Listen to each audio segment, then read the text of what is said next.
Muy buenas tardes a todos. Es una gran alegría para mí que en nombre de la SEICA, así me dijo Monseñor Ñañez, dirigirles una palabra.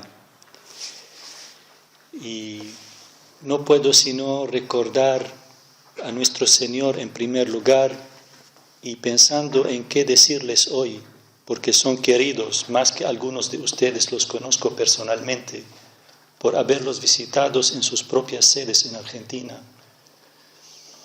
Dije, ¿qué quiere el Señor de nosotros? Y lo que me salió fue la parábola de los dos hijos, la última parábola que el Señor dijo antes de su pasión. Aquel que el Señor lo invitó a irse, el padre, a irse a la viña y dijo que sí y no se fue, y el otro hermano que dijo que no, y por último se fue y trabajó.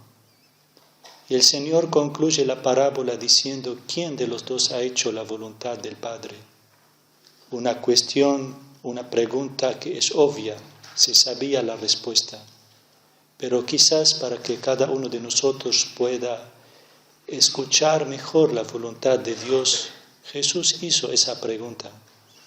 Y Él concluye que Juan vino e invitó a todos al reino de Dios.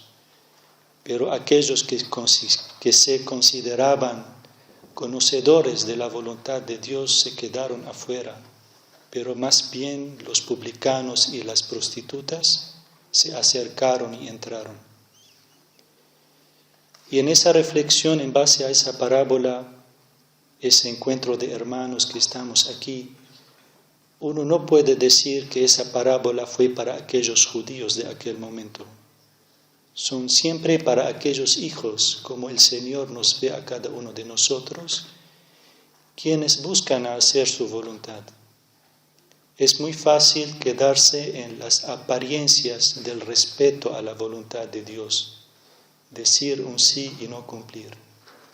Pero creo que el Señor quiso abrirnos esa puerta para nosotros mismos, quienes son los más respetuosos, entre comillas, en apariencia, quienes conocemos su voluntad, lo servimos a Él, servimos a sus hermanos en la tierra, pero muchas veces hacemos y decimos ese no. Para que podamos abrir en nuestro corazón el deseo que Él ha puesto en nosotros, de desearlo a Él y desear esa unidad que tanto nos hace falta a todos aquellos que crean en Jesucristo, para encontrarlo a Él y hacer su voluntad. Y en eso siento que yo tengo que someterme, antes de decir a otro más qué hacer. Yo mismo tengo que reencontrarme con aquel segundo hijo, quien dijo no al inicio, pero de repente se arrepintió e hizo la voluntad de Dios Padre.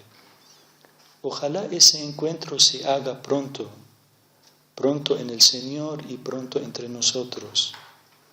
Estoy yo personalmente muy agradecido por esa iniciativa suya, tanto de Monseñor Arancedo como de Monseñor Ñañez y de ustedes aquí presentes, de invitarnos a estar con ustedes, compartiendo la palabra de Dios, la oración y también el almuerzo, la comida. Porque qué lindo el encuentro de hermanos, así dice el profeta David. Y la verdad, en eso está mi alegría y nuestra alegría. Y no puedo sino recordar a uno de ustedes que hoy no está aquí, sino está en el Vaticano, al Santo Padre, al Papa Francisco. Porque creo que al haberlo conocido, y él hizo un gesto muy lindo con nosotros, aquellos que estuvieron al inicio de su pontificado. El mismo día de nuestra llegada a la casa de Santa Marta, el domingo 17 de marzo, por la noche en la cena, él terminó de comer, sin embargo no se fue. Vino a la mesa donde estaban los arzobispos ortodoxos, y estaba yo, Monseñor Taracios, que no vino todavía, no llegó, y Monseñor Anfilogios de la Iglesia del Patriarcado de Serbia. Y nos sorprendió, no digo por su humildad y sencillez, sino por esa misma primera palabra que nos dijo. Y se la quiero comentar y también compartir. Así dijo: el centro de la iglesia es Jesucristo. El servicio del Papa consiste en que la gente se acerque a Él, no a mí. Yo no quiero la papalatría.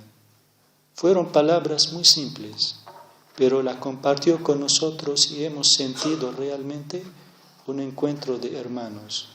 Él, el grande, el mayor, y yo para mí era el más chico, y voy a seguir ese pequeño servidor, pero me gustó escuchar eso y aprender también de los grandes, como Él es un grande hoy, de cómo es el servicio y cómo pararse delante del Señor y pararse delante de los hermanos. Por eso esa parábola me habla a mí personalmente de esa manera. No quiero abusar del espacio, pero ya que estoy aquí, Monseñor Quisac está, y somos los dos así relacionados con nuestra iglesia que hoy sufre en Siria en especial. Agradecerles a todos ustedes no solamente la compasión y la solidaridad, sino más bien sus oraciones. De corazón, no porque el Papa Francisco llamó el 7 de septiembre pasado para un día de ayuno y de oración, para que la intervención militar cese en Siria, que no tenga lugar, sino por el sentir que yo mismo siento y encuentro también nuestros párrocos en distintas provincias, del sentir que ustedes tienen para aquella cuna del cristianismo donde hoy los cristianos realmente se encuentran, no para decir en peligro, no es la palabra justa, sino donde tienen un desafío grande de abandonar la tierra donde nació Cristo. Y en eso creo que los cristianos, todos los cristianos, necesitan apoyar que este testimonio perdure para siempre. No podemos dejar aquella tierra. Es nuestra tierra, es la tierra de los demás con quienes sabemos convivir. Pero creo que el sentido suyo en distintas provincias en Argentina, que lo hemos recibido como un regalo y con una expresión fraterna, con todo su propio corazón.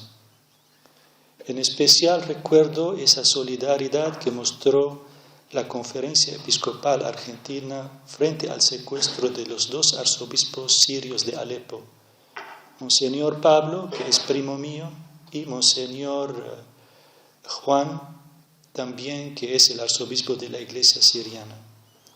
Esa solidaridad frente a ese siniestro donde seguramente está el dedo de Dios, no de los secuestradores. Habrá que hacer una lectura de lo que pasó. Pero creo que el sentir suyo frente a ese suceso tan lejano de su propia realidad, pero tan cercana a ¿cómo decir?, al sentir cristiano verdadero, nos conmueve y nos fortalece. En nombre de ellos que están tan lejos y de nombre nuestro que estamos aquí, le agradecemos con todo su corazón. Y aprovecho para agradecerle a Monseñor Mario Poli, que en nombre de los Scouts de Argentina quiso escribir un mensaje a los Scouts en Siria, en aquel primer simposio latinoamericano de los Scouts que se hizo en Buenos Aires. Esos mensajes suyos, personales y en nombre de todos, nos conmueven a nosotros. Desde ese lugar les agradezco. Y quiero dejar por último un ícono que compartimos desde la historia, pero también desde la realidad.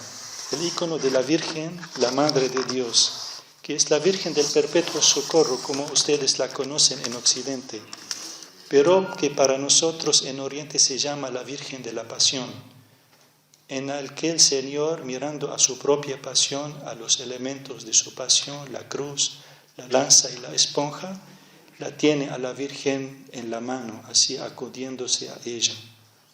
Es un icono que históricamente llegó de Oriente a Occidente y que, si no me equivoco, el Papa Francisco fue a su propia iglesia al segundo día de su elección para agradecerle.